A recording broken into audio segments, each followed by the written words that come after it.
Hi, welcome to I love cooking. இன்றைக்கி நம்ம instant jamun mix வச்சு சாஃப்டான எம்மியான குலாப் ஜாமுன் எப்படி பண்ணுறதுன்னு பார்க்கலாம். அதுக்கு நான் ஃபஸ்ட்டு 2 கிலோ சர்க்கரை எடுத்திருக்கேன். 2 கிலோ சர்க்கரைக்கு 1.25 லிட்டர் தண்ணி, அதாவது 1750 ml தண்ணி ஊற்றிருக்கேன். உங்களுடைய ஸ்வீட்டுக்கு தகுந்த மாதிரி வாட்டர் லெவலை 2 லிட்டர் வரைக்குமே நீங்கள் அட்ஜஸ்ட் பண்ணிக்கலாம். ஸ்வீட் குறைவாக சாப்பிட்றீங்க அப்படின்னா 2 லிட்டர் அளவுக்கு தண்ணி சேர்த்துக்கோங்க. எனக்கு ஸ்வீட் நல்லா பிடிக்கும் அப்படின்னா கரெக்டாக 1.25 லிட்டர் தண்ணி வந்து சரியாக இருக்கும். தண்ணி ஊற்றினோடனே கரைச்சி விட்டுருங்க. சர்க்கரையை நல்லா கரைச்சி விட்டதுக்கப்புறம் ஸ்டவ் ஆன் பண்ணிங்கன்னா தண்ணி நல்லா கொதிச்சு வரும். ஒரு 5 மினிட்ஸ் கொதிக்கட்டும். அதுக்கப்புறம் நம்ம அதில் 1 டீஸ்பூன் அளவுக்கு வெனிலா எசன்ஸ் சேர்த்துங்க. உங்களுக்கு வெனிலா எசன்ஸ் இல்லாட்டி ரோஸ் வாட்டர், அப்படி இல்லாட்டி ஏலக்காய் தூள், இல்லை சாஃப்ரான், உங்களுக்கு தகுந்த மாதிரி ஏலக்காய் கூட போட்டுக்கலாம். இப்போ நான் ஒரு மிக்சிங் பவுலில் இன்ஸ்டன்ட் ஜாமுன் மிக்ஸ் எடுத்திருக்கேன். அதை போட்டு கட்டிகள் இல்லாமல் ஃபஸ்ட்டு கலந்து விட்டுருங்க. ஃபஸ்ட்டு பிசைஞ்சு விட்டுக்கலாம், கட்டிகள் எதுவும் இல்லாமல். இதுக்கு 270 ml அளவுக்கு பால் எடுத்து வச்சுக்கோங்க. ஒரு கப்பில் நம்ம கொஞ்சம் கொஞ்சமாக பால் சேர்த்து மட்டும்தான் பிசைய போகிறோம், தண்ணி சேர்த்துக்க இல்லை.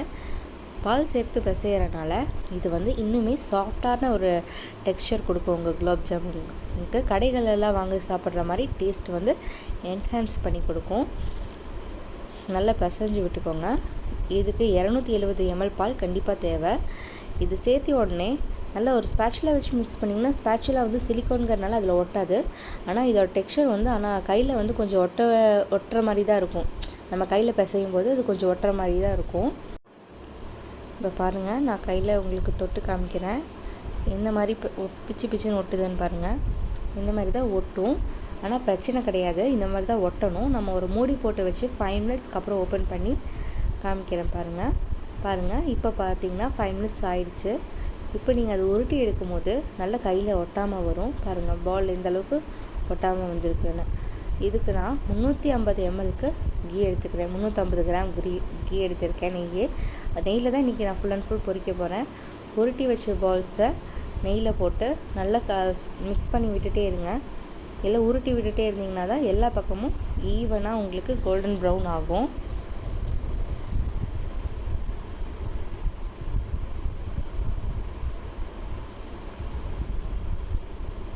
எல்லா பக்கமும் ஈவனாக ஆனதுக்கப்புறமா நம்ம சுகர் சிரப்பில் போட்டுடலாம்.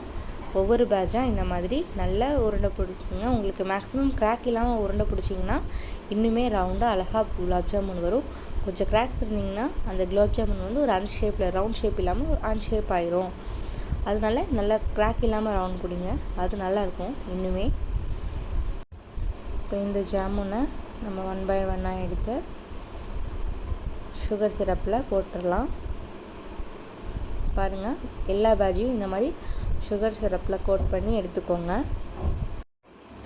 இந்த குலாப் ஜாமுனோட டெக்ஸ்சர் எப்படி இருக்கணும் அப்படின்னு பார்த்தீங்கன்னா, வெளியில் கிறிஸ்பாகவும் உள்ளே சாஃப்டாகவும் இருக்கணும்.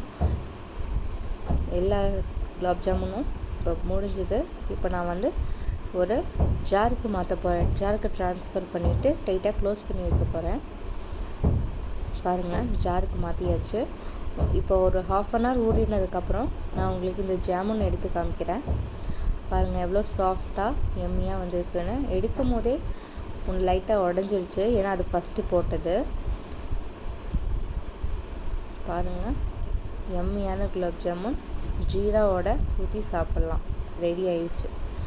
இப்போ நான் கட் பண்ணுறேன். பாருங்கள், எவ்வளோ சாஃப்டாக வந்து இருக்குன்னு. உங்களுக்கு இந்த குலாப் ஜாமுன் பிடிச்சிச்சுன்னா என்னோடய சேனலை சப்ஸ்கிரைப் பண்ண மறந்துடாதீங்க. எப்படி இருக்குன்னு ட்ரை பண்ணிவிட்டு கமெண்ட் பண்ணுங்கள்.